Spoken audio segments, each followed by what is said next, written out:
Prologue, le souffle du mystère.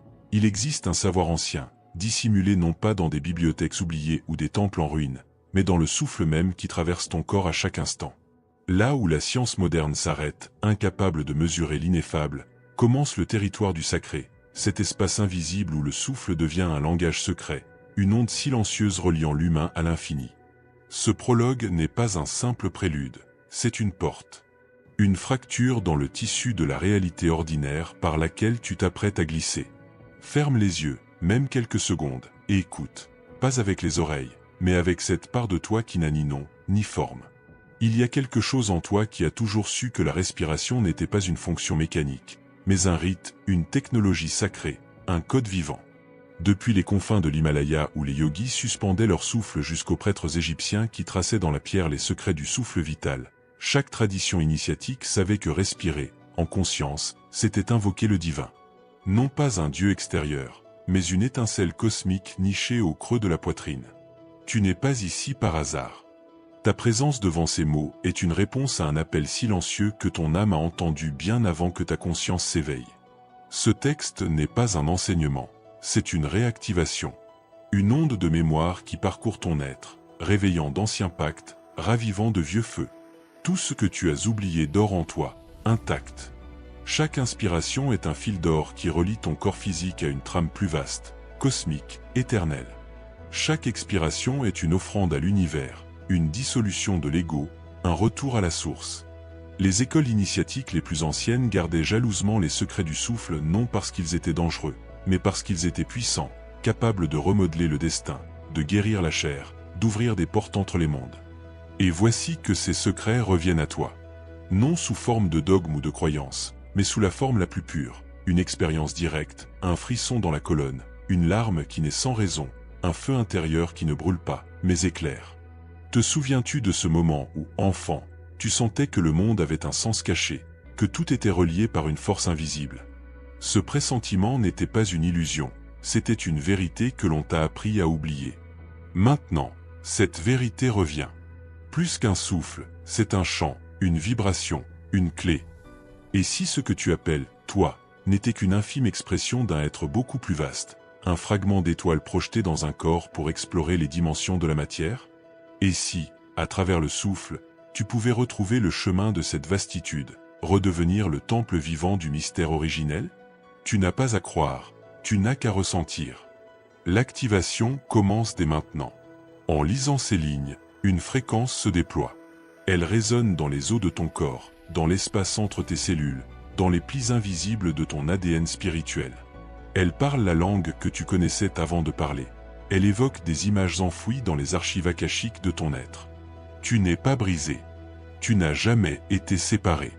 C'est l'oubli qui t'a fait croire en ta petitesse. C'est le conditionnement qui a voilé ta puissance. Mais sous les couches de peur, de doute et de fatigue, ton essence brille encore. C'est cette lumière que ce prologue est venu raviver. Il n'y a rien à apprendre, tout est à se souvenir. Et le souffle est la passerelle. Par lui, tu peux transmuter l'ombre en lumière, l'oubli en souvenance, la douleur en offrande. Cette sagesse ne dépend d'aucune religion, d'aucune époque, d'aucun maître. Elle est universelle, intemporelle, immuable. Elle vit en toi.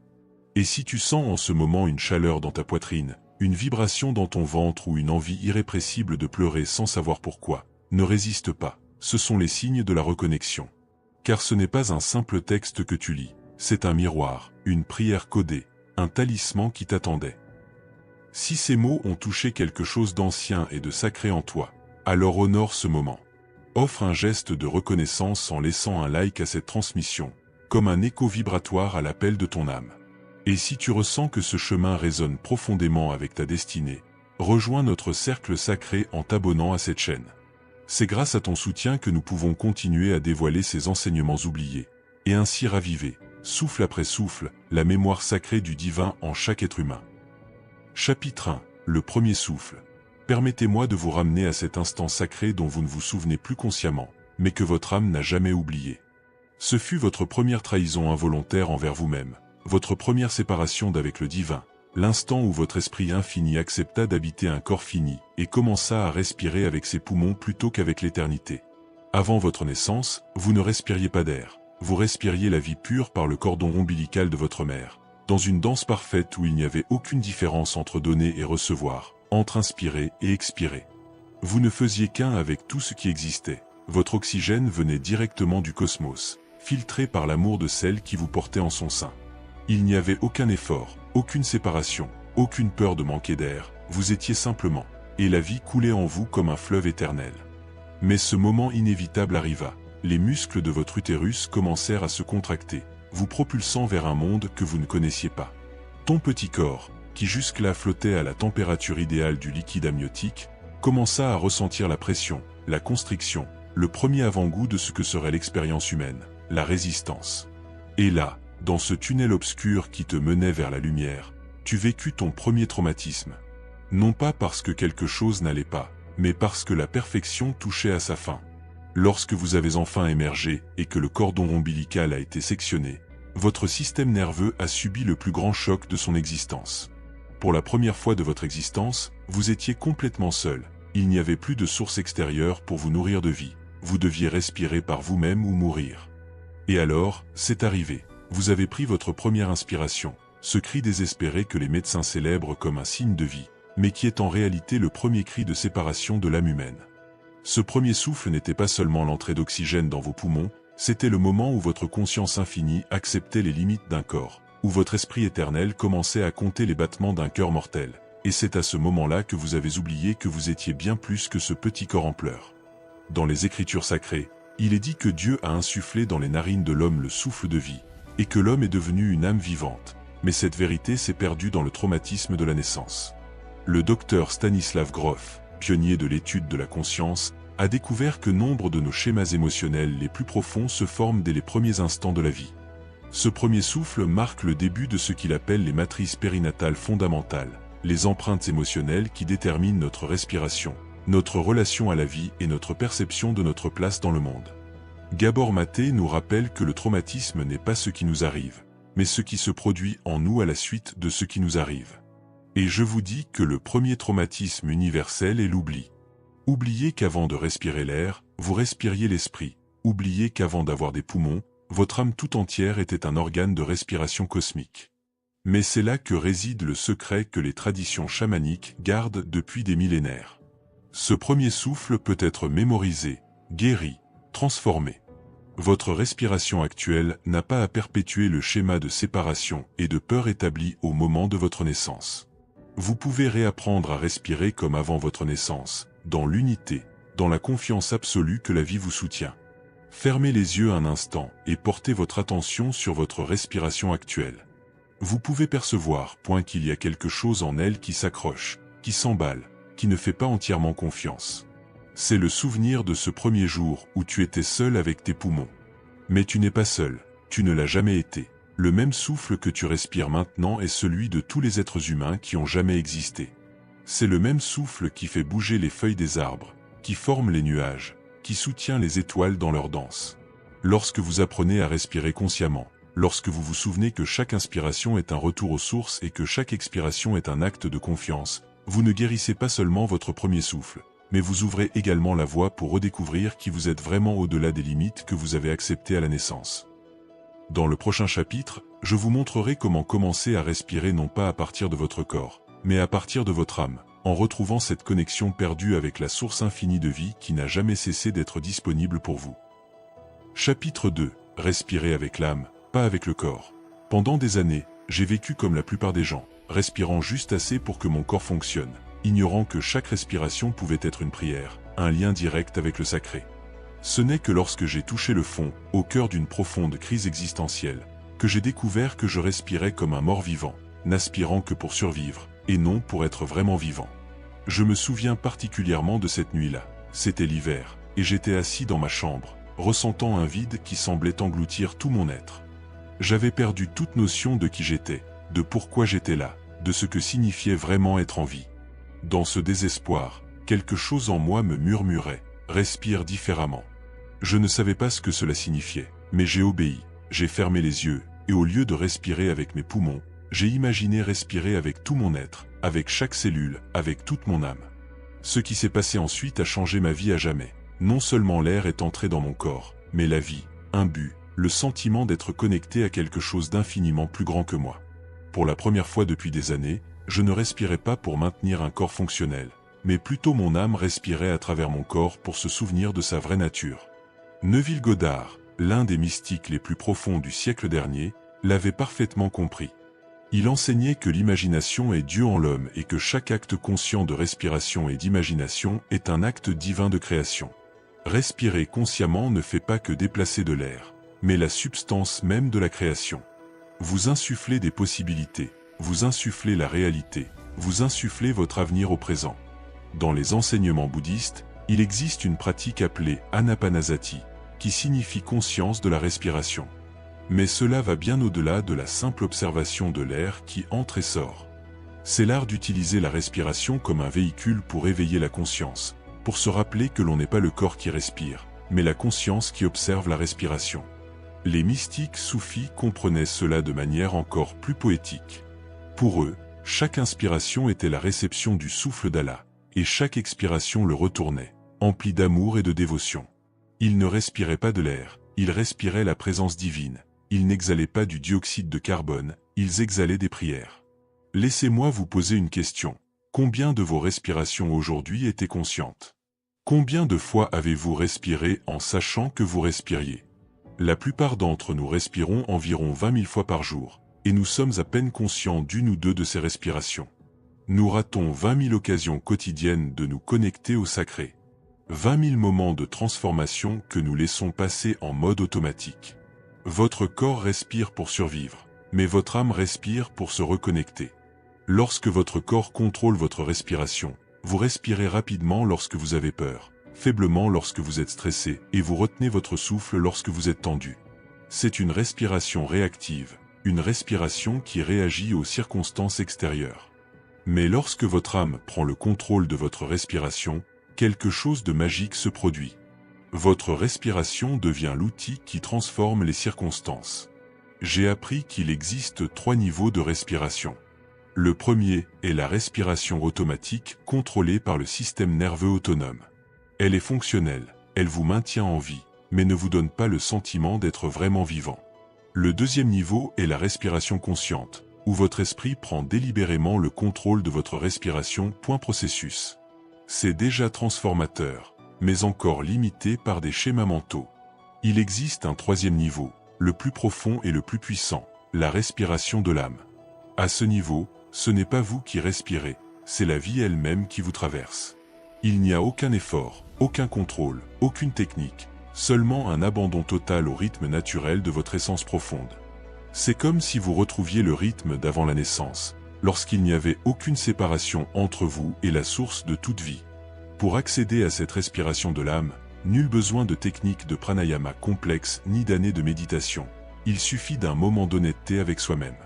Reconnaissez que jusqu'à présent, vous avez respiré pour entretenir votre personnalité, et non pour nourrir votre être véritable. Vous devez être prêt à abandonner le contrôle et à laisser quelque chose de plus sage que votre esprit conscient prendre les rênes de votre respiration. Asseyez-vous confortablement, posez une main sur votre cœur. Prenez 3 respirations profondes, mais sans intention de vous détendre ou de bien faire. Respirez avec l'intention de vous souvenir. Rappelez-vous que vous êtes bien plus que ce corps, cette personnalité, cette histoire que vous avez racontée sur vous-même. À chaque inspiration, invitez votre âme à prendre plus de place, et à chaque expiration, libérez-vous du besoin de contrôler ce processus. Lorsque vous commencez à respirer avec l'âme, votre vie entière change. Vos décisions ne sont plus motivées par la peur ou le besoin de survivre, mais par une profonde sagesse intérieure. Votre respiration devient votre ancre, votre refuge, votre prière constante. Dans le prochain chapitre, nous explorons ce moment sacré qui existe entre chaque inspiration et chaque expiration, ce seuil invisible où l'humain et le divin se rencontrent, où le temps s'arrête et l'éternité devient présente. Chapitre 3. La pause entre l'inspiration et l'expiration, le seuil sacré. Il existe un lieu que nous visitons des milliers de fois chaque jour, et pourtant, la plupart d'entre nous n'en ont jamais conscience. Il est plus intime que n'importe quel temple, plus sacré que n'importe quel autel, plus transformateur que n'importe quel rituel. C'est cet instant infiniment petit, éternellement vaste, qui existe entre la fin d'une inspiration et le début d'une expiration. Et puis encore entre la fin d'une expiration et le début de la suivante. La première fois que je me suis arrêté consciemment à ce seuil, je pratiquais une simple méditation. J'avais inspiré profondément et m'apprêtais à expirer quand quelque chose m'a murmuré. « Attends. » Je ne sais pas pourquoi j'ai obéi, mais j'ai retenu l'air dans mes poumons sans effort, sans tension, simplement comme quelqu'un qui tient quelque chose de précieux. Dans cet instant de silence absolu, sans aucun mouvement d'air, quelque chose d'extraordinaire s'est produit, j'ai disparu. Je ne me suis pas évanoui, ni perdu connaissance. Au contraire, je suis devenu plus conscient que jamais. Mais le moi que je connaissais habituellement, avec tous ses soucis, ses histoires, ses peurs et ses désirs, n'était tout simplement plus là. Il n'y avait qu'une présence pure, une conscience sans contenu, une paix qui ne dépendait de rien d'extérieur. C'était comme si j'avais découvert un portail secret vers une dimension où le temps n'existait pas et où il n'y avait qu'un éternel présent. Les anciens maîtres du pranayama connaissaient ce secret et l'appelaient kumbhaka, qui signifie rétention. Mais ils ne se référaient pas simplement à la retenue du souffle comme technique ou discipline. Ils faisaient référence à ces moments sacrés où la respiration s'arrête naturellement, car l'âme a trouvé son centre parfait, son point d'équilibre entre donner et recevoir, entre manifester et libérer. Dans la tradition zen, il existe un merveilleux concept appelé ma, qui désigne l'espace entre les choses, le silence entre les notes de musique, la pause entre les mots. Les maîtres zen comprenaient que le plus important n'est pas les choses elles-mêmes, mais l'espace qui les sépare et les relie. Dans la respiration, ce ma est le moment où l'on inspire complètement, suivi d'un moment de calme parfait avant l'expiration. Puis, après l'expiration complète, un autre moment de vide total s'installe avant la prochaine inspiration. Le neuroscientifique Andrew Huberman a découvert quelque chose de fascinant à propos de ces moments de pause respiratoire. Lorsque nous créons consciemment ces espaces entre les respirations, nous activons le système nerveux parasympathique de manière unique, permettant au cerveau de réorganiser ses schémas neuronaux. C'est comme si ces moments d'absence de respiration étaient des fenêtres de neuroplasticité accélérée, des occasions pour le système nerveux de se réinitialiser et de se régénérer, et se reconnecter à partir d'un endroit plus profond. Mais ce que la science commence à peine à comprendre, les mystiques le savent depuis des millénaires. Dans ce moment de pause, non seulement votre système nerveux se réinitialise, mais aussi votre âme. C'est là que vous pouvez lâcher prise sur qui vous pensiez être et vous souvenir de qui vous êtes vraiment. C'est là que les limites se dissolvent et que des possibilités infinies s'ouvrent à vous. J'ai compris que ces seuils sacrés sont comme de petites morts et renaissances que nous vivons des milliers de fois par jour. Chaque fois que votre respiration s'arrête naturellement à la fin d'une inspiration, quelque chose en vous meurt, l'urgence, l'anxiété, l'identification à vos pensées. Et chaque fois qu'un nouveau souffle surgit de ce silence, quelque chose en vous renaît, la paix, la présence, la connexion à votre essence profonde. Mais le plus merveilleux, c'est que ces moments de pause sacrés ne sont pas quelque chose que vous devez créer artificiellement ou forcer avec des techniques compliquées. Ils se produisent déjà en vous, au moment même où vous lisez ces mots. Entre chaque inspiration et chaque expiration, il y a un petit portail vers l'infini. Il vous suffit de commencer à remarquer, à honorer et à habiter consciemment ces espaces. La prochaine fois que vous respirerez, ne vous précipitez pas. Après avoir inspiré pleinement, accordez-vous une pause naturelle. Ne retenez pas votre souffle, laissez-le simplement se poser en vous comme l'eau dans un vase sacré. Et lorsque vous expirez pleinement, accordez-vous un autre instant de vide avant que l'inspiration suivante ne surgisse d'elle-même. Dans ces moments de pause, n'essayez pas de faire quoi que ce soit, n'essayez pas de comprendre quoi que ce soit, n'essayez pas d'accomplir quoi que ce soit, soyez simplement. Soyez sans contenu, sans histoire, soyez autre chose que l'être pur, sans but.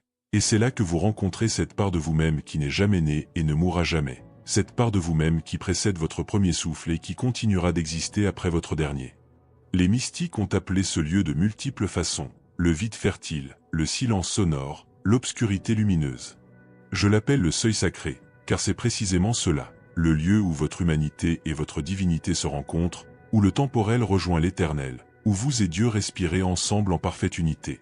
Lorsque vous apprenez à respirer consciemment ces seuils, votre vie entière est transformée. Vous ne vivez plus uniquement dans les extrêmes de l'inspiration et de l'expiration, du faire et du défaire, du gagner et du perdre. Vous commencez à vivre aussi dans les espaces intermédiaires, dans le calme qui soutient chaque mouvement, dans le silence qui donne sang à tous les sons. Dans le prochain chapitre, Nous explorerons les noms sacrés que différentes cultures ont donnés à ce souffle divin que vous venez à peine de commencer à redécouvrir. Car connaître le vrai nom de quelque chose, c'est commencer à se souvenir de son véritable pouvoir. Chapitre 4. Prana, Ruach, Pneuma. Il y avait un aîné dans un petit village d'Inde que j'ai rencontré lors d'un de mes voyages les plus transformateurs. Ses yeux brillaient d'une lumière qui semblait venir du plus profond de moi-même, et lorsqu'il parlait, ses mots portaient le poids de quelqu'un qui avait vécu de nombreuses vies en une seule. Un après-midi, alors que nous partagions nos pensées autour d'une tasse de thé sous un arbre centenaire, je lui ai demandé quel était le secret de sa profonde paix. Il a souri et m'a dit, « Quand j'ai appris le vrai nom de ma respiration, j'ai cessé d'être un étranger à moi-même. » Je n'ai compris ces paroles que des années plus tard, lorsque j'ai commencé à découvrir que ce que nous appelons simplement respiration avait des noms sacrés dans les cultures du monde entier. Des noms qui détiennent les secrets de la véritable nature de ce qui se passe à chaque inspiration et expiration. Ces noms ne sont pas de simples mots, ce sont des clés qui ouvrent des portes vers des dimensions d'expérience que l'esprit occidental avait oubliées. En sanskrit, le mot est prana, mais prana est bien plus que le simple air circulant dans les poumons. Prana est la force vitale universelle, l'énergie intelligente qui anime tout ce qui existe. Lorsque les anciens yogis parlaient de prana, ils faisaient référence au fil invisible qui relie votre respiration individuelle au souffle cosmique, au courant de vie qui coule des étoiles vers votre cœur et revient à l'infini. Les sages védiques comprenaient qu'il existe 5 types différents de prana qui se déplacent constamment dans votre corps. Le prana, qui gouverne la respiration et le cœur. L'apana, qui contrôle l'élimination et la reproduction. Samana, qui régule la digestion. Udana, qui gouverne la parole et l'expression. Et Vyana, qui coordonne tous les mouvements. Mais tous ces éléments sont des aspects d'une même réalité, l'intelligence cosmique qui respire à travers la forme que vous appelez temporairement votre corps. En hébreu, on trouve le mot ruach, qui apparaît plus de 300 fois dans les écritures sacrées. Ruach signifie vent, souffle, esprit. Et c'est le même mot qui décrit l'esprit de Dieu se mouvant sur les eaux au moment de la création. Lorsque Moïse écrivit que Dieu insuffla dans les narines de l'homme le souffle de vie, le mot qu'il utilisa pour désigner le souffle était ruach. Ce n'était pas seulement de l'air que Dieu donnait au premier être humain. C'était son essence même, son esprit même, sa vie consciente même. Les kabbalistes juifs approfondirent encore cette compréhension. Pour eux, ruach était l'un des 5 niveaux de l'âme humaine, plus précisément le niveau émotionnel et moral, le pont entre l'âme animale nefesh et l'âme divine neshama.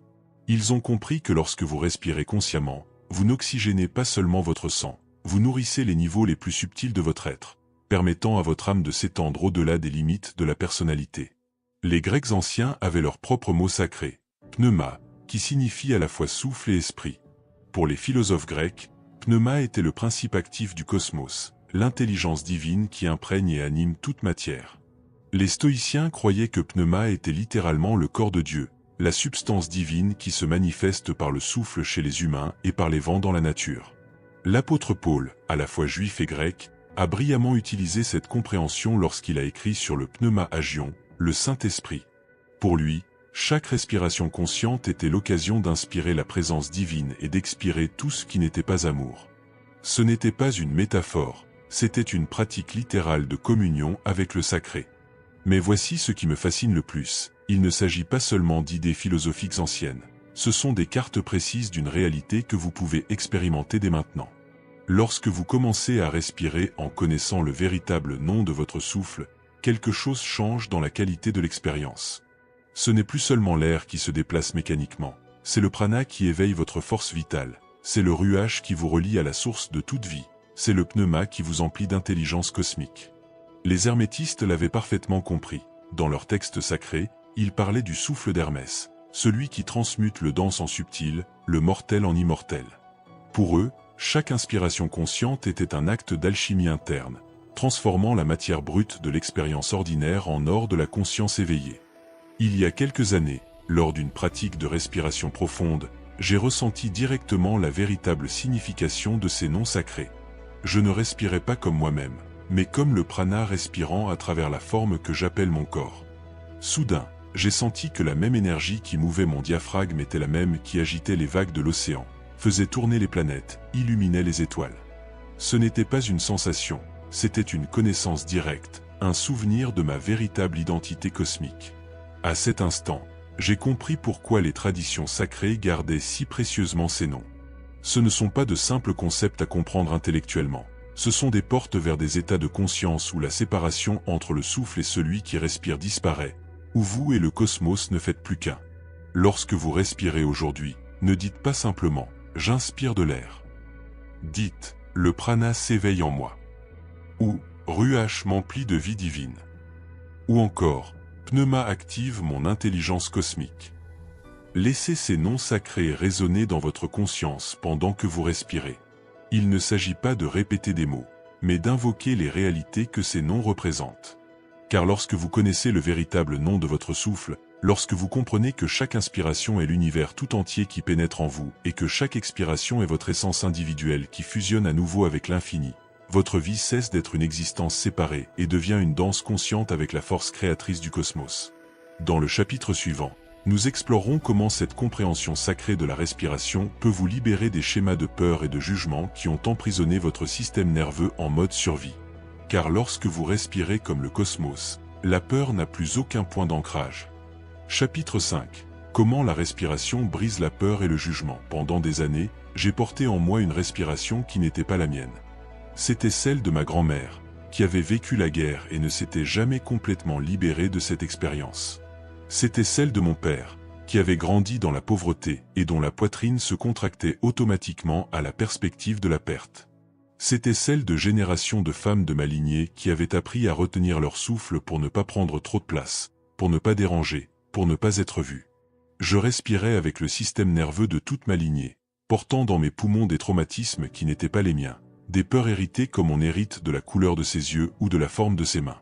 Ma respiration était rapide, superficielle, toujours alerte, toujours prête au prochain danger. Je vivais dans un état de survie constant, même si ma vie n'était pas réellement en danger. Ce n'est qu'en découvrant l'œuvre de Wim Hof, l'homme des glaces, que j'ai compris que la respiration ne reflète pas seulement l'état du système nerveux, mais peut le transformer radicalement. Wim avait découvert une chose révolutionnaire. En respirant consciemment, on pouvait littéralement reprogrammer sa réaction à la peur, au froid, à la douleur, à toute situation qui nous avait auparavant submergés. Mais ce que Wim avait découvert grâce à la science, Joe Dispenza l'avait expliqué grâce aux neurosciences du cœur. Joe enseignait que modifier son rythme respiratoire modifie instantanément les signaux envoyés par le cœur au cerveau. Et en modifiant les signaux reçus par le cerveau, on modifie littéralement les circuits neuronaux qui déterminent notre perception et notre réaction à la réalité. Mon grand réveil est survenu une nuit où je me suis retrouvé en pleine crise de panique. Ma respiration était chaotique, mon cœur battait fort, mon esprit était convaincu que quelque chose de terrible allait arriver. Mais au lieu de lutter contre ces sentiments, je me suis souvenu des enseignements de Louise Hay sur le pouvoir de la respiration aimante.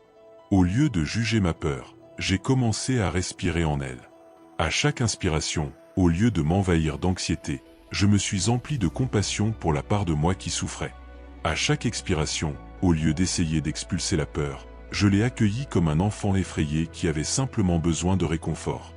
Et un miracle s'est produit. La peur a commencé à se dissiper, non parce que je l'avais combattue, mais parce que je lui avais donné l'amour qu'elle recherchait. Cette nuit-là, j'ai compris que la peur n'est pas l'ennemi de la respiration, c'est son plus puissant enseignant. Chaque fois que vous ressentez de la peur, votre respiration se modifie pour vous apprendre quelque chose sur votre relation à la vie. Quand la peur vous fait respirer plus vite, elle vous montre que vous vivez dans le futur, anticipant des dangers qui pourraient ne jamais survenir. Quand la peur vous fait retenir votre souffle, elle vous montre que vous résistez au moment présent, que vous n'avez pas confiance en la vie pour vous soutenir. Stephen Porges, créateur de la théorie polyvagale, explique que notre système nerveux possède 3 principaux modes de fonctionnement. Le mode connexion sociale, où nous respirons profondément et détendu. Le mode combat-fuite, où la respiration s'accélère et devient superficielle. Et le mode effondrement, où la respiration s'arrête presque en dernier recours pour survivre. La plupart d'entre nous alternent entre ces 2 modes depuis si longtemps que nous avons oublié ce que l'on ressent en respirant en mode connexion et sécurité. Nous avons normalisé la respiration de peur, la respiration de survie et la respiration d'attente. À tout moment, quelque chose de négatif peut survenir. Mais voici le secret qui a changé ma vie. Votre respiration ne se contente pas de réagir à votre état intérieur, elle peut le modifier. Lorsque vous commencez consciemment à respirer comme quelqu'un qui se sent en sécurité, Votre système nerveux n'a d'autre choix que de se réorganiser pour s'adapter à cette nouvelle information. C'est comme si vous disiez à votre corps, « Voici la preuve que je suis en sécurité. » Et votre corps répond, « Ah, alors je peux me détendre. » Le jugement fonctionne de la même manière. Lorsque vous jugez quelque chose ou quelqu'un, votre respiration se raidit, se contracte, se durcit. C'est comme si vous respiriez à travers un filtre, « Ce n'est pas bien » ou « Ça ne devrait pas être comme ça ». Mais lorsque vous respirez avec acceptation, lorsque vous inspirez la réalité telle qu'elle est, sans résistance, votre jugement se dissipe naturellement. J'ai découvert qu'il existe un schéma respiratoire spécifique à chaque émotion. La peur a une respiration courte et superficielle. La colère a une respiration chaude et explosive. La tristesse a une respiration profonde et irrégulière. Et la paix a une respiration lente, profonde et totalement abandonnée. Apprendre à respirer consciemment permet de choisir l'émotion dans laquelle vous souhaitez vivre. Si vous ressentez de la peur, vous pouvez respirer comme quelqu'un qui se sent en sécurité jusqu'à ce que la sécurité devienne votre nouvelle réalité. Si vous ressentez de la colère, vous pouvez respirer comme quelqu'un qui se sent en paix jusqu'à ce que la paix devienne votre état naturel. Si vous ressentez du jugement, vous pouvez respirer comme quelqu'un qui accepte pleinement la vie jusqu'à ce que l'acceptation devienne votre façon d'être. Il ne s'agit pas de refoulement ou de déni des émotions, c'est de l'alchimie émotionnelle. Il s'agit d'utiliser votre respiration comme un laboratoire où vous transformez la matière première de vos expériences difficiles en sagesse et compassion dont votre âme a besoin pour évoluer. Chaque fois que vous choisissez de respirer consciemment, plutôt qu'automatiquement, vous brisez les chaînes ancestrales de la peur. Vous guérissez non seulement votre propre système nerveux, mais celui de toutes les générations qui vous ont précédé et qui vous suivront. Vous choisissez d'être le point de transformation de votre lignée. Prenez 3 respirations dès maintenant. La première, comme quelqu'un qui se sent en parfaite sécurité dans ce monde. La deuxième, comme quelqu'un qui a pleinement confiance en la vie. La troisième, comme quelqu'un qui accepte pleinement l'instant présent tel qu'il est, sans avoir besoin qu'il soit différent. Sentez votre système nerveux se réorganiser à chaque respiration consciente, et ressentez comment la peur et le jugement n'ont plus de prise lorsque votre respiration est empreinte d'amour et d'acceptation. Chapitre 6. Le schéma traumatique et le rythme perdu. J'ai rencontré Maria lors d'un atelier de guérison des traumatismes. Elle avait 45 ans, était mère de 3 enfants et une professionnelle accomplie. Mais en la regardant dans les yeux, on remarquait une imperceptibilité. Sa respiration était presque imperceptible, si subtile qu'on aurait dit qu'elle la retenait en permanence. Elle m'a raconté qu'enfant, elle avait appris à ne pas faire de bruit en respirant, car le moindre bruit chez elle pouvait déclencher la violence de son père alcoolique. Pendant plus de 30 ans, Maria avait respiré comme si sa vie dépendait de son indifférence. Son âme avait appris à se cacher derrière une respiration fantôme, une respiration qui la maintenait techniquement en vie, mais la privait d'une véritable présence à sa propre existence. Elle était l'exemple parfait de ce que Peter Levin appelle le traumatisme somatique, lorsque le corps reste prisonnier de schémas de survie longtemps après que le danger initial soit passé. Le traumatisme n'est pas ce qui vous arrive, mais ce qui se passe en vous lorsque vous ne parvenez pas à assimiler pleinement ce qui vous est arrivé. Et la première chose que le traumatisme attaque, c'est votre respiration, car elle est le pont entre votre système nerveux conscient et inconscient. Lorsqu'un événement bouleversant survient, votre respiration s'adapte pour vous aider à survivre. Mais si vous ne parvenez pas à surmonter cette épreuve traumatisante, votre respiration reste prisonnière de ce schéma de survie à jamais. Gabor Maté, qui a consacré sa vie à comprendre le lien entre traumatisme et maladie, explique que les traumatismes infantiles ne sont pas nécessairement des abus physiques ou sexuels. Il peut s'agir de quelque chose d'aussi subtil que de grandir dans une famille où il était difficile d'exprimer ses émotions, où il fallait être parfait pour recevoir de l'amour, où ses besoins émotionnels étaient ignorés ou minimisés. Toutes ces expériences altèrent votre respiration de manière spécifique. Si vous avez grandi dans un environnement où la colère était dangereuse, vous avez probablement appris à respirer d'une manière qui ne la laissait jamais s'accumuler. Si vous avez grandi dans un environnement où la tristesse était perçue comme une faiblesse, vous avez probablement développé une respiration qui coupait toute émotion avant qu'elle ne soit pleinement ressentie. Si vous avez grandi dans un environnement où l'amour était conditionné, vous avez probablement appris à respirer d'une manière qui ne la laissait pas s'accumuler. Jamais trop vulnérable ou nécessiteux. Stanislav Grof, pionnier de la thérapie par la respiration holotropique, a découvert que lorsque les gens respiraient consciemment et profondément pendant de longues périodes, ils commençaient spontanément à revivre et à traiter des traumatismes accumulés dans leur corps depuis des décennies. Ce n'était pas la respiration qui était à l'origine du traumatisme, mais plutôt la respiration qui offrait enfin un chemin sûr pour que le traumatisme soit achevé et libéré. J'ai pris conscience de cette réalité lors d'une séance de respiration holotropique. Je respirais profondément depuis environ 1 heure lorsque, soudain, mon corps s'est mis à trembler de manière incontrôlable. Ce n'était pas de la peur, c'était comme si chaque cellule de mon être s'autorisait enfin à achever une réponse interrompue des années auparavant. Des images de situations de mon enfance où je devais, métaphoriquement, retenir ma respiration ont commencé à me revenir à l'esprit. Des moments où mes parents se disputaient et où je devenais une statue silencieuse. Des moments où j'avais peur sans pouvoir l'exprimer. Des moments où j'avais besoin de réconfort mais où j'avais appris qu'il était plus sûr de ne rien avoir besoin. À chaque expiration profonde pendant cette séance, j'avais l'impression de libérer non seulement de l'air, mais aussi des années d'émotions non traitées. Ma respiration est devenue plus libre, plus naturelle, plus mienne. C'était comme si je me souvenais comment respirer comme l'enfant que j'étais avant d'apprendre que respirer profondément pouvait être dangereux. Les traumatismes créent des schémas respiratoires très spécifiques. Le traumatisme d'abandon crée une respiration anxieuse, comme si je courais toujours après quelqu'un qui partait. Le traumatisme de l'invasion crée une respiration retenue, comme si respirer trop fort risquait d'attirer une attention indésirable. Le traumatisme de la trahison crée une respiration prudente, comme si chaque inspiration devait être évaluée avant d'être autorisée. Mais voici la magie. Tout comme le traumatisme est ancré dans la respiration, la guérison peut aussi se faire par la respiration. En respirant consciemment, avec intention et présence, vous donnez à votre système nerveux la possibilité de compléter des réponses gelées depuis des années, voire des décennies. La respiration traumatique est une respiration toujours alerte, toujours active, se préparant au prochain danger. La respiration réparatrice est une respiration confiante, qui s'autorise la vulnérabilité, qui accepte la sécurité de ressentir pleinement. Maria, la femme que j'ai rencontrée lors de l'atelier, a travaillé la respiration consciente pendant des mois. Lentement, séance après séance, sa respiration a commencé à changer. D'abord plus audible, puis plus profonde, puis plus rythmée. À chaque respiration plus libre, une part de son âme, cachée depuis des décennies, a commencé à réintégrer son corps. Un jour, elle m'a dit quelque chose que je n'oublierai jamais. Pour la première fois de ma vie, je sens que ma respiration m'appartient, et non à mon histoire.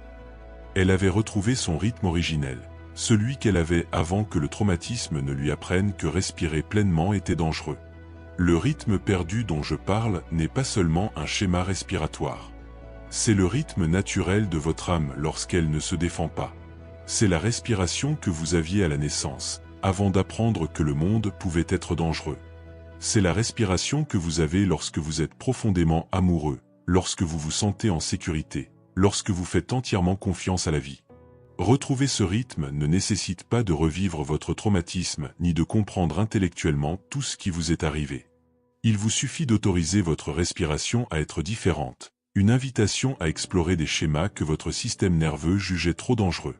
Posez votre main sur votre cœur, respirez comme si vous étiez en sécurité dans ce monde, respirez comme si votre âme était la bienvenue dans votre propre corps, respirez comme si chaque inspiration était un retour aux sources et chaque expiration un acte de confiance totale que la vie vous soutiendra.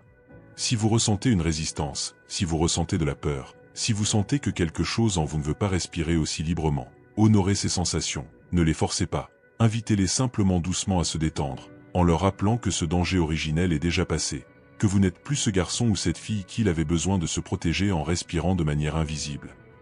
Chapitre 7. Activez le pouls divin dans votre plexus solaire. La première fois que j'ai ressenti la véritable puissance de mon plexus solaire, c'était lors d'une profonde méditation à l'aube. Je respirais consciemment depuis près d'1 heure lorsque soudain, quelque chose s'est allumé juste sous mes côtes, comme si un soleil miniature s'était éveillé au centre de mon être. Ce n'était pas une chaleur physique, c'était une vibration, une fréquence, une pulsation qui semblait relier ma respiration directement à la source créatrice de l'univers. À cet instant, j'ai compris pourquoi les traditions anciennes appelaient ce centre le feu digestif, non seulement parce qu'il transforme les aliments, mais aussi parce que c'est là que l'âme digère les expériences de la vie et les transforme en sagesse, en puissance et en capacité de se manifester. C'est là que la respiration cesse d'être un simple échange gazeux pour devenir un acte de création consciente. Le plexus solaire, situé dans cette zone molle entre le sternum et le nombril, est comme le conducteur de notre système énergétique.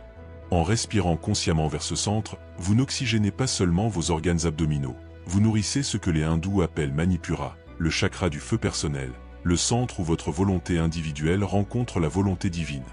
Dans la tradition kabbalistique, ce centre correspond à Tifré, la séphiro de la beauté et de l'équilibre, le lieu où toutes les énergies de l'arbre de vie s'unissent. Les kabbalistes comprenaient qu'en respirant consciemment vers Tifré, vous activez votre capacité à être un canal clair pour la lumière divine, un point où le ciel et la terre se rencontrent à travers votre être. Mais ce qui me fascine le plus, c'est ce que les neurosciences modernes ont découvert sur le diaphragme et sa relation avec le plexus solaire. Il s'avère que le diaphragme n'est pas seulement un muscle respiratoire, c'est le muscle le plus connecté neurologiquement de tout le corps. Il possède plus de terminaisons nerveuses que tout autre muscle et est directement connecté à votre système nerveux autonome, à votre système limbique et à votre cortex préfrontal.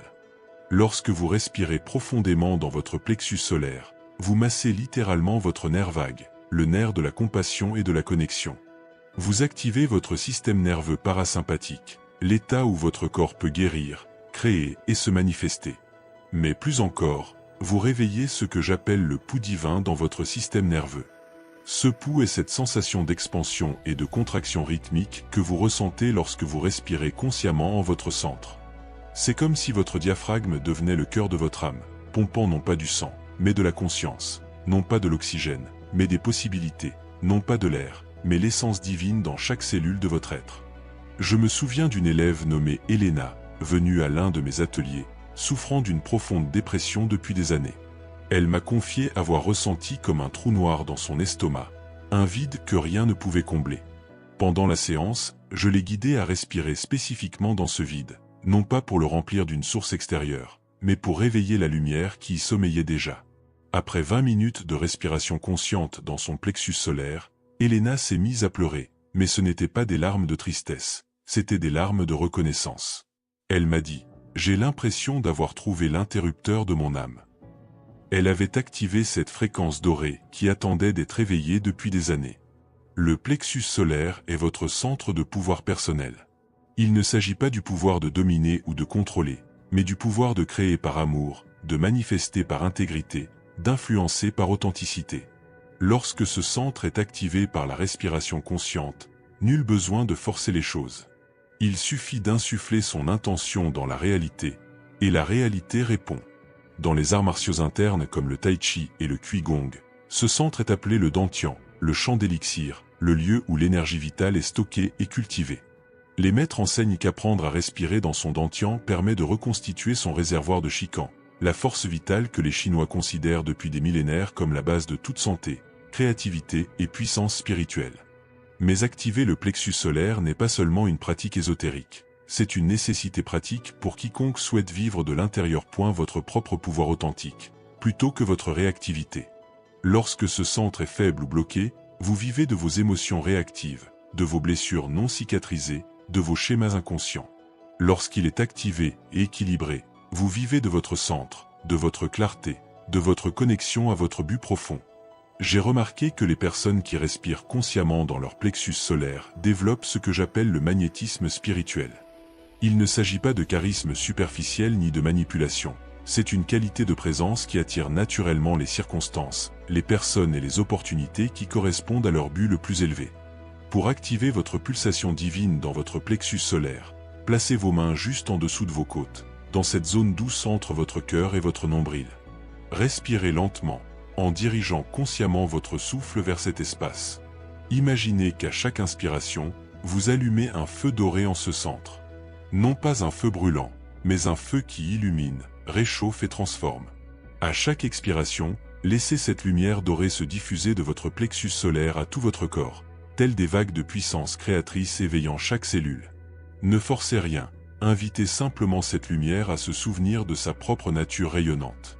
En respirant ainsi, vous commencerez peut-être à ressentir une sensation de pulsation en votre centre, comme si votre diaphragme se synchronisait à un rythme cosmique plus vaste. Cette pulsation est votre connexion directe avec la puissance créatrice de l'univers, votre âme vous rappelant que vous n'êtes pas seulement un récepteur passif de la vie, mais un co-créateur actif de votre réalité. Lorsque ce centre est véritablement activé, votre respiration devient un acte de magie concrète. Chaque inspiration vous apporte les énergies et les ressources dont vous avez besoin. Chaque expiration propulse votre intention dans le champ quantique des possibilités infinies. Vous ne respirez plus simplement pour rester en vie, mais pour continuer à créer.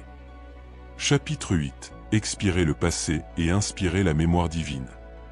Il y a un moment où l'on comprend que l'on n'est pas la somme de ses blessures, mais l'espace infini où elles se dissolvent.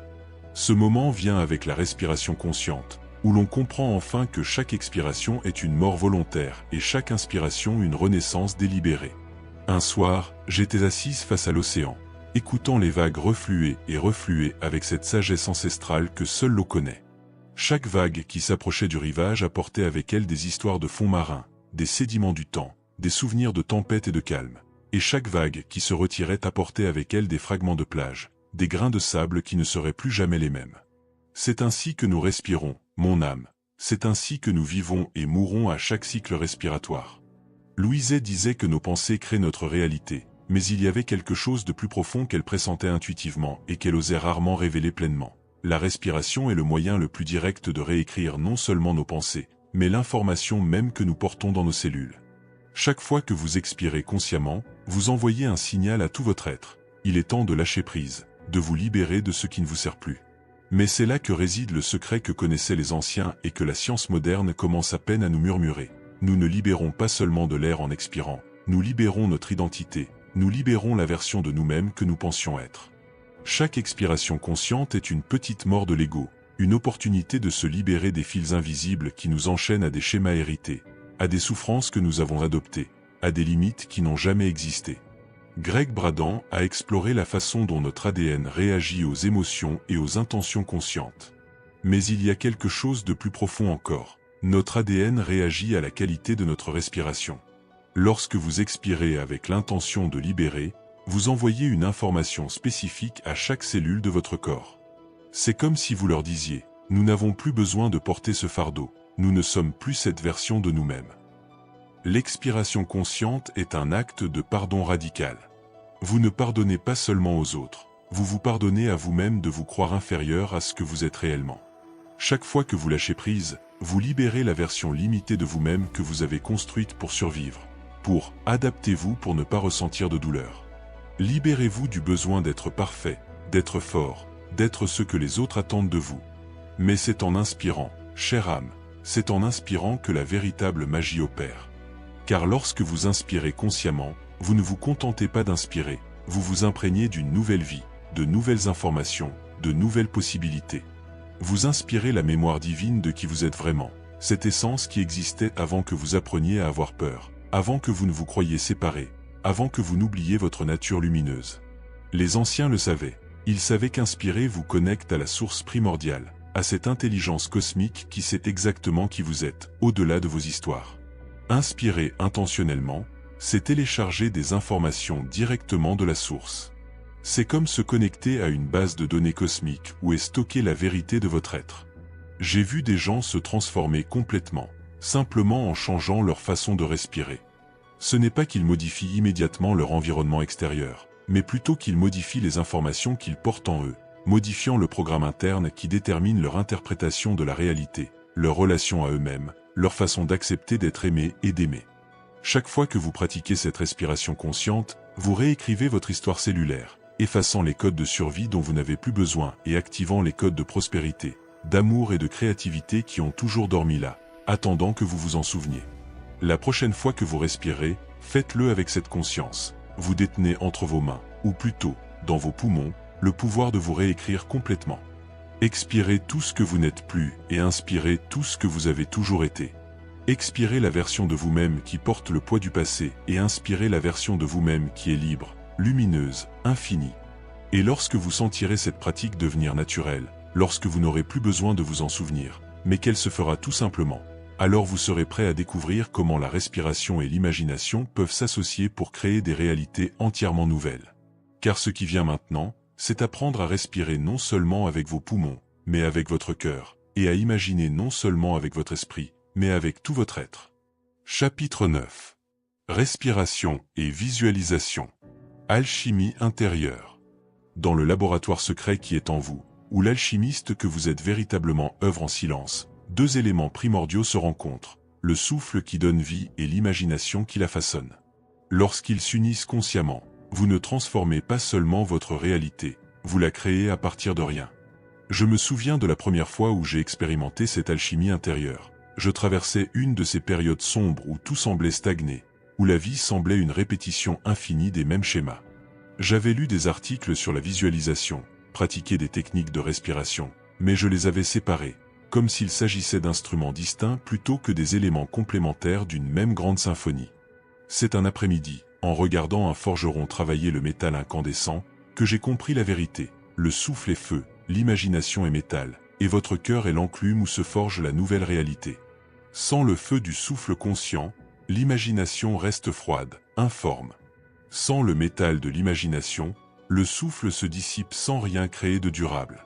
Neville Goddard le savait lorsqu'il parlait de l'imagination comme du Dieu qui sommeille en nous, mais il y avait un élément qu'il mentionnait rarement explicitement. L'imagination doit être alimentée par une respiration consciente pour devenir véritablement créative. Imaginer en respirant avec le cœur ne se résume pas à rêver. On informe son système nerveux, ses cellules et son champ énergétique de la nouvelle réalité que l'on choisit d'expérimenter. Joe Dispenza a démontré scientifiquement comment la combinaison d'une respiration profonde et d'une imagination concentrée peut littéralement modifier la chimie du cerveau et du corps. Mais la science commence seulement à aborder un aspect plus profond. Lorsque vous respirez consciemment en imaginant, vous créez une cohérence entre le cœur et le cerveau, entre le corps et l'âme, entre votre réalité actuelle et votre potentiel infini. Le cœur possède sa propre intelligence, son propre système nerveux. Les chercheurs en cohérence cardiaque il a été découvert que lorsque le cœur entre en cohérence, il envoie des signaux au cerveau qui optimisent les fonctions cognitives et émotionnelles. Mais il y a plus encore, en combinant respiration consciente et visualisation du cœur, vous accédez à un état de création qui transcende les limites de la pensée ordinaire. Laissez-moi vous guider à travers cette alchimie. Lorsque vous fermez les yeux et commencez à respirer profondément, en vous concentrant sur l'expansion et la contraction de votre cœur, quelque chose de magique se produit.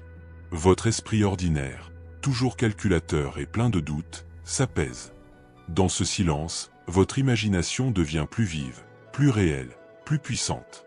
Désormais, à partir de cet état de cohérence du cœur, lorsque vous imaginez votre vie idéale, lorsque vous visualisez cette version de vous-même qui existe déjà en potentiel, vous ne rêvez pas simplement, vous accordez littéralement votre être à cette fréquence.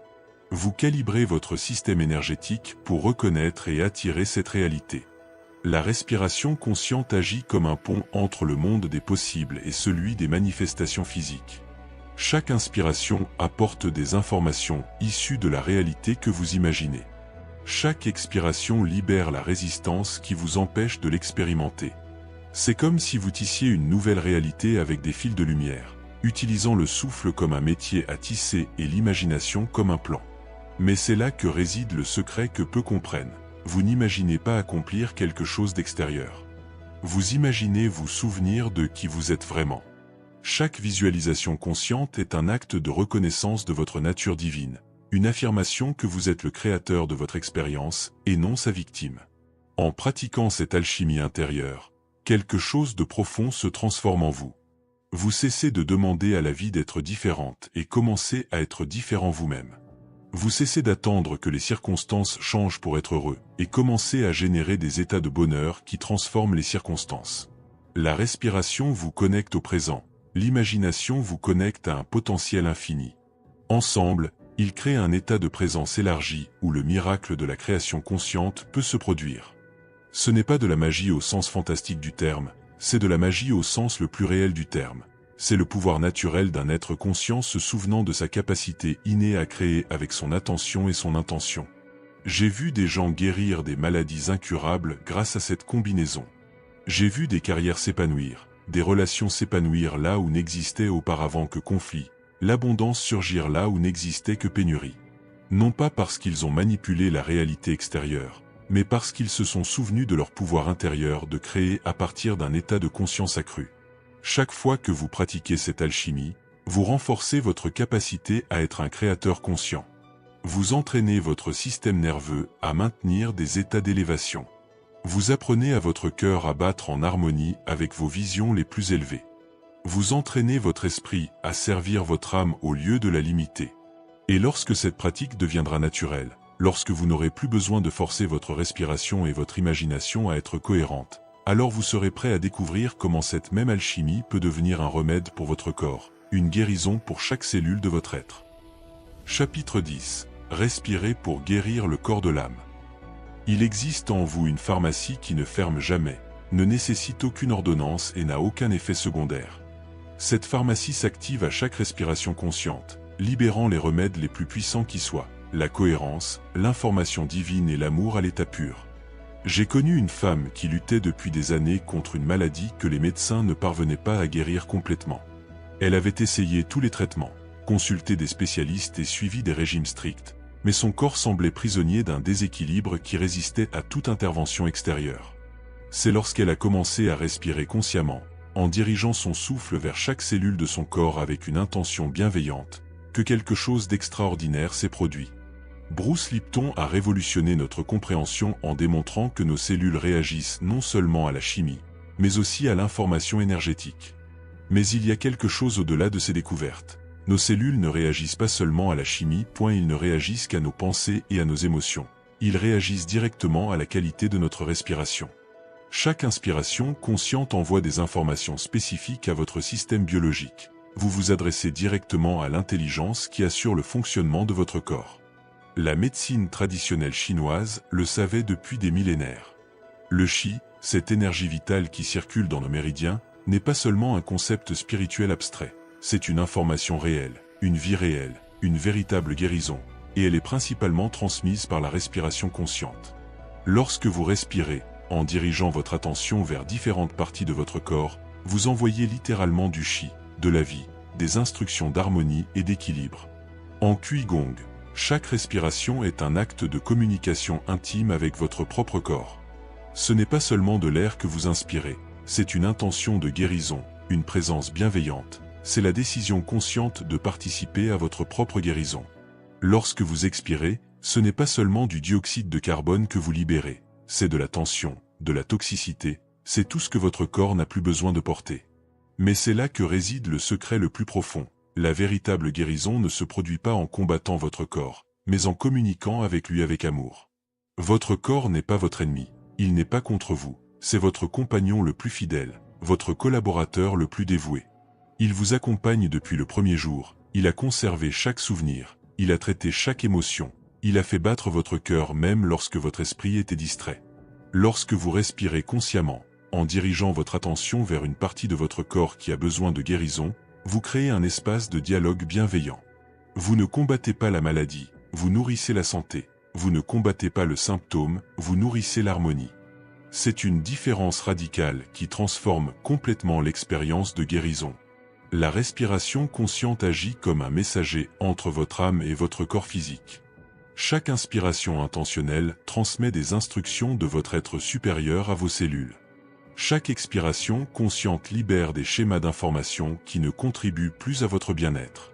C'est comme si vous mettiez constamment à jour le logiciel de votre corps, installant de nouvelles versions de santé, de vitalité et d'harmonie. J'ai vu des personnes souffrant de douleurs chroniques découvrir que lorsqu'elles respirent consciemment dans la douleur, sans résistance, sans peur, quelque chose de magique se produit.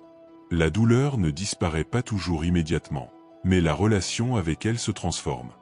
Elle devient information au lieu d'être souffrance, elle devient guide au lieu d'être punition, elle devient maître au lieu d'être ennemi. Votre corps possède une intelligence innée qui sait exactement comment s'auto-guérir. Chaque cellule porte le code complet de votre bien-être parfait. Mais parfois, cette intelligence est perturbée par le bruit de l'esprit, le stress du système nerveux ou une déconnexion de votre âme. La respiration consciente est le pont qui rétablit une communication claire entre tous ces niveaux de votre être. À l'inspiration, imaginez une lumière dorée envahir chaque cellule de votre corps. Ce n'est pas une simple visualisation, c'est une réalité énergétique. Vous transportez littéralement des informations de cohérence, d'harmonie et de perfection divine. À l'expiration, imaginez libérer tout ce qui ne correspond pas à votre état naturel de santé et de vitalité. Il ne s'agit pas de médecine alternative, mais de médecine intégrale. Elle ne remplace pas les traitements médicaux lorsqu'ils sont nécessaires, elle les complète, les renforce, les rend plus efficaces. Car lorsque votre corps est cohérent, lorsque votre système nerveux est détendu, Lorsque vos cellules reçoivent des informations d'amour plutôt que de peur, tous les processus de guérison sont naturellement optimisés. La femme dont je vous ai parlé au début a découvert que son corps n'avait pas besoin d'être forcé à guérir. Il avait besoin d'être invité à se souvenir de son état de santé naturel. Et la respiration consciente était l'invitation la plus efficace qu'elle pouvait lui offrir. Ce n'était pas un miracle extérieur, c'était le miracle intérieur d'un corps se reconnectant à l'intelligence de l'âme qui l'habite. Chaque fois que vous respirez consciemment avec l'intention de guérir, vous participez au miracle le plus ordinaire et le plus extraordinaire de l'existence, la capacité de votre être à se restaurer, à se renouveler, à retrouver son état naturel de perfection. Et lorsque cette communication aimante avec votre corps deviendra naturelle, lorsque vous n'aurez plus besoin de vous souvenir de guérir, mais simplement de vivre dans la guérison, alors vous serez prêt à recevoir le maximum point puissante que connaissaient les anciens, cette pratique secrète que les initiés ont gardée pendant des millénaires. Chapitre 11. La technique interdite des anciens. Dans les écoles de mystère de l'Égypte antique, dans les temples occultes du Tibet, dans les cercles secrets des soufis, existait une pratique transmise uniquement de maître à disciple, dans l'obscurité sacrée du silence. Ce n'était pas seulement une technique de respiration, c'était la clé maîtresse qui ouvrait les portes entre les mondes, le code secret qui activait le corps de lumière endormi en chaque être humain. Aujourd'hui, après des années de recherche, après avoir démêlé des fragments disséminés dans des textes anciens et expérimentés dans le laboratoire de ma propre conscience, je peux vous révéler cette séquence sacrée, non pas parce que c'est mon secret à protéger, mais parce que le temps des secrets est révolu. Le monde doit se souvenir de ce qu'il a toujours su. Gurdjieff parlait de la respiration comme du pont entre le mécanique et le conscient chez l'être humain. Il savait qu'il existait des schémas spécifiques capables d'éveiller des centres de conscience habituellement endormis, mais il n'a jamais révélé pleinement cette séquence, car il comprenait que seul un cœur préparé pouvait recevoir cette information sans se perdre dans le pouvoir qu'elle implique. Les anciens Égyptiens appelaient cette pratique la respiration Ra, car ils savaient que, pratiquée correctement, le pratiquant s'illuminait littéralement de l'intérieur, rayonnant une lumière perceptible par les autres. Les yogis tantriques la connaissaient comme le pranayama secret et l'utilisaient pour atteindre des états de conscience transcendant les limites du corps physique. Cette technique combine trois éléments qui, consciemment combinés, créent un effet alchimique extraordinaire, un rythme spécifique qui synchronise le système nerveux, une intention dirigée qui concentre l'énergie et une visualisation qui active le corps de lumière. Sa réalisation est simple, mais requiert une compréhension profonde de ce que vous faites. Permettez-moi de vous guider pas à pas à travers cette séquence sacrée, telle que les anciens maîtres l'enseignaient dans le silence des temples. Tout d'abord, préparez le temple intérieur. Trouvez un endroit où vous pouvez être en totale intimité avec vous-même. Asseyez-vous, la colonne vertébrale droite, non pas rigide, mais dignement alignée, comme si vous étiez une antenne réceptrice entre le ciel et la terre. Fermez les yeux et placez une main sur votre cœur, l'autre sur votre plexus solaire. Ce sont les deux centres énergétiques qui alimenteront la pratique. Le rythme est une séquence 7-1-7-1. Inspirez pendant 7 battements. Maintenez votre respiration pendant un battement. Expirez pendant 7 battements. Maintenez votre respiration pendant un battement. Ce rythme n'est pas arbitraire. Les anciens ont découvert que ce modèle spécifique synchronise les ondes cérébrales, harmonise le système nerveux et ouvre les canaux énergétiques qui restent normalement fermés. Mais c'est là que réside l'élément qui transforme cette technique de respiration en sacrement, l'intention dirigée. À chaque inspiration, visualisez une lumière dorée pénétrant non seulement par vos poumons, mais aussi par chaque pore de votre peau, le sommet de votre tête, la paume de vos mains. Cette lumière n'est pas imaginaire, c'est la substance même de la pure conscience, disponible à chaque instant, attendant que vous l'accueilliez. Pendant la pause qui suit l'inspiration, imaginez cette lumière dorée se concentrer dans votre plexus solaire, créant un soleil intérieur qui irradie chaleur et luminosité dans tout votre être. Ressentez comment ce soleil intérieur nourrit chaque cellule, chaque organe, chaque système de votre corps d'une vie pure, d'informations divines et d'un amour inconditionnel. À l'expiration, visualisez cette lumière dorée se propager de votre plexus solaire à tout votre corps, créant un champ lumineux qui s'étend au-delà des limites de votre peau physique. Expirez en libérant toute densité, toute limitation, tout schéma qui n'appartient pas à votre nature lumineuse originelle. Pendant la pause qui suit l'expiration, demeurez dans cet espace vide et pourtant plein, dans ce silence chargé d'infinies possibilités où la divinité respire avec vous. C'est le moment le plus sacré de toute la séquence, car c'est là que la véritable transformation s'opère, dans l'espace entre les respirations où l'ego se dissout et l'âme s'épanouit. Répétez cette séquence pendant 21 respirations. Le nombre 21 n'est pas aléatoire. Il représente l'achèvement d'un processus alchimique complet. Les anciens savaient qu'après 21 cycles conscients, un processus irréversible se produit dans la structure énergétique du praticien. Mais écoutez bien, ne pratiquez pas cette technique comme un exercice physique. Pratiquez-la comme une prière, comme un acte d'amour envers votre âme, comme une invitation sacrée à la divinité qui vit en vous pour se manifester plus pleinement. Les maîtres chamaniques ajoutaient un élément supplémentaire. Au cours des 7 derniers cycles, ils visualisaient leur corps physique devenir transparent, comme s'il était fait de lumière cristalline. Ils savaient que lorsqu'un être humain peut consciemment maintenir la vision de lui-même comme pure lumière, il active des codes génétiques normalement dormants, éveillant des capacités transcendant les limites ordinaires de la biologie. Cette technique était interdite non pas parce qu'elle était dangereuse, mais parce qu'elle était si puissante qu'elle pouvait éveiller chez le praticien une compréhension de sa propre divinité, le rendant incontrôlable par des systèmes extérieurs. Un être humain qui se sait lumière ne peut être manipulé par la peur. Une âme qui se souvient de sa nature lumineuse ne peut être limitée par des croyances de pénurie ou de séparation. J'ai vu des gens se transformer complètement après avoir pratiqué cette séquence pendant quelques mois. Ce ne sont pas seulement leurs circonstances extérieures qui changent, mais aussi leur structure énergétique profonde. Ils deviennent des sources naturelles de cohérence, de paix et d'amour inconditionnel. Et lorsque cela se produit, l'étape finale de la pratique devient naturelle et spontanée. Ce n'est plus vous qui respirez, mais la vie elle-même qui vous inspire. Chapitre 12. Respirer sans effort quand on n'est plus celui qui respire. Il existe un moment sur le chemin spirituel qui ne peut être forcé, qui ne peut être planifié, qui survient comme l'aube sans prévenir, mais qui transforme tout. C'est le moment où l'on cesse de respirer et où l'on se laisse faire par la respiration. C'est le moment où l'on comprend que ce n'est jamais soi qui a véritablement respiré, mais que la vie elle-même nous a toujours inspiré. Thérèse d'Avila le décrivait comme le moment où l'âme s'abandonne si complètement à Dieu qu'il n'y a plus de différence entre la personne qui prie et la prière elle-même. Les maîtres du Dzogchen tibétain parlaient de l'état d'esprit naturel, où le méditant, la méditation et l'objet de la méditation se dissolvent en une seule expérience de pure conscience. Eckhart Tolle l'appelle simplement présence, cet état où l'observateur et l'observé se reconnaissent comme un. Après des années de pratique consciente, après avoir maîtrisé techniques et schémas, après avoir vécu des transformations extraordinaires, vient ce moment d'abandon suprême où toutes les techniques deviennent inutiles, car on s'est souvenu de l'art le plus naturel de tous, l'art de permettre. Cela m'est arrivé un matin de printemps, alors que je marchais dans une forêt que je connaissais depuis l'enfance. Je ne pratiquais aucune technique, je ne cherchais pas à respirer de manière particulière, je marchais simplement, présent, ouvert. Soudain, j'ai réalisé que ma respiration avait acquis un rythme propre, un rythme qui n'était pas contrôlé par mon esprit, mais qui semblait émaner d'une sagesse plus profonde. C'était comme si chaque inspiration était une invitation de l'univers à recevoir plus de vie, plus de présence, plus d'amour.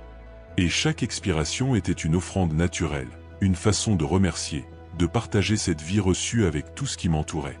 Il n'y avait aucun effort, aucune technique, aucune respiration, seulement un souffle qui traversait ce que je croyais être mon corps. À cet instant, j'ai compris ce que les mystiques de toute tradition avaient tenté d'exprimer avec des mots toujours brefs, que la séparation entre celui qui respire et le souffle est une illusion, que ce que nous appelons le soi n'est que l'espace conscient où le souffle universel se manifeste, est vécu, est connu. Les maîtres zen ont une belle expression pour cela. Quand vous marchez, marchez simplement. Quand vous mangez, mangez simplement. Quand vous respirez, respirez simplement. Mais il existe un niveau encore plus profond. Quand vous respirez, vous ne respirez même pas.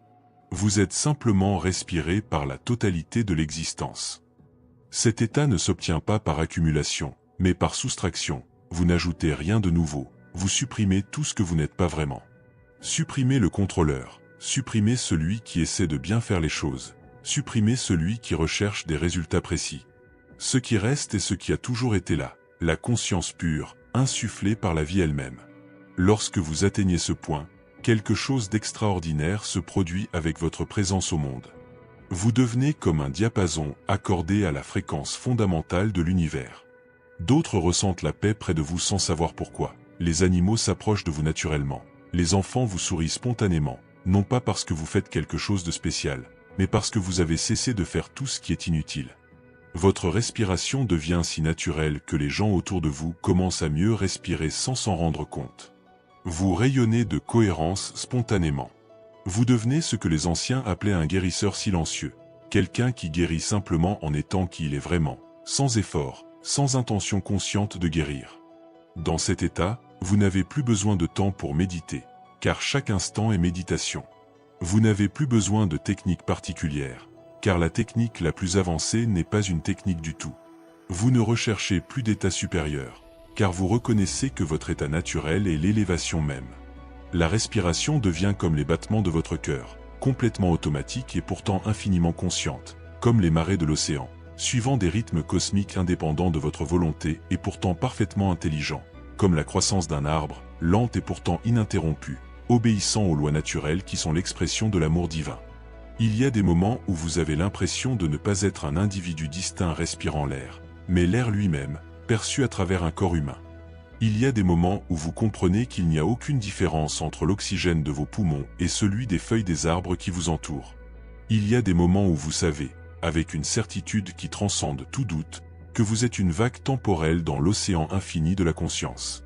C'est le don ultime de toute pratique de respiration consciente, atteindre le point où vous n'avez plus besoin de pratiquer, car vous êtes devenu la pratique elle-même. Vous ne recherchez plus la connexion avec le divin, car vous avez reconnu que vous n'avez jamais été déconnecté. Vous n'aspirez plus à la paix, car vous avez découvert que vous êtes la paix que vous recherchiez. Et de cet état d'abandon total, d'être imprégné de la vie elle-même, votre simple existence devient une bénédiction pour tout ce qui vous entoure. Vous ne prêchez pas, n'enseignez pas, vous n'essayez pas de changer qui que ce soit, vous êtes simplement, et votre être suffit à rappeler aux autres qui ils sont vraiment. Si tu as traversé ce périple de réintégration intérieure jusqu'à ce point ultime, c'est que ton être profond a répondu à l'appel ancien des origines. Une mémoire céleste, longtemps voilée par les brumes de l'oubli, s'est doucement éveillée à travers chaque respiration consciente, chaque silence habité. Tu n'as pas seulement suivi un enseignement, tu as ouvert un sanctuaire au cœur de ton souffle, redonnant vie à une sagesse que le temps n'a jamais pu altérer. Chaque expiration est devenue un chant d'humilité offert au cosmos. Chaque inspiration un acte sacré de foi en la générosité vibrante de l'univers. Et dans cette danse rythmée entre don et réception, tu as franchi la porte invisible du mystère. Le secret le plus intime de cette voie sacrée ne se trouve ni dans les mots ni dans les rituels, mais dans l'abandon. Lorsque cesse l'effort de comprendre, lorsque le souffle n'a plus d'auteur mais devient le courant même de la vie, alors surgit l'ultime révélation. Il n'y a pas de souffleur, pas de respiration, seulement l'être qui respire à travers tout. Dans cet instant suspendu, tu n'es plus que vibration pure, fragment conscient du souffle cosmique, et chaque particule de toi rayonne la mémoire vivante de l'origine. Tu deviens alors un phare silencieux, un émetteur de lumière dans la trame unifiée de l'univers. L'existence elle-même chante en toi, comme un chant oublié qui retrouve son écho. La pratique du souffle sacré se résout dans sa propre disparition, car elle ne mène nulle part ailleurs qu'à toi-même.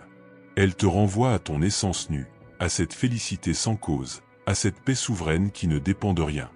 Tu es la résonance consciente du divin qui joue avec sa forme. Tu es le miroir dans lequel la conscience s'admire en silence. Inspire à nouveau, et ressens. Tu n'as jamais été séparé. Tu es l'origine et l'aboutissement, la source et le reflet. Tu es l'autel vivant de l'absolu. Maintenant que le souffle t'a reconduit à la présence, il ne te reste qu'à l'incarner pleinement, à l'offrir au monde comme un baume invisible.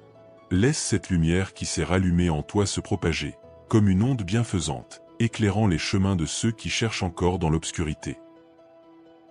Si cette plongée dans les mystères du souffle éternel a éveillé en toi l'écho d'un savoir ancien, si tu ressens dans ton cœur une vibration nouvelle, plus subtile, plus vaste, alors offre à l'univers un signe silencieux de reconnaissance. Un like, qui scelle ton alliance retrouvée avec la lumière intérieure. Partage dans les commentaires le mot « élévation », cette vibration unique qui désormais pulse dans les fibres de ton être réenchanté. Et si tu sens que ce canal sacré fait partie de ta voie, de ton alignement spirituel, abonne-toi. Ce n'est pas un simple clic, mais un acte sacré, une porte ouverte vers la continuation de ce rite d'unité. Merci à toi, pèlerin de l'invisible, d'avoir franchi les seuils du connu pour toucher l'intangible. Que chaque souffle que tu offres au monde devienne une prière silencieuse vers l'unité. Que chaque battement de ton cœur illumine l'espace autour de toi de sa vérité essentielle. Demeure dans ta splendeur éternelle, âme de lumière, et que ta simple présence sur cette terre rappelle aux autres la grandeur oubliée de leur propre divinité.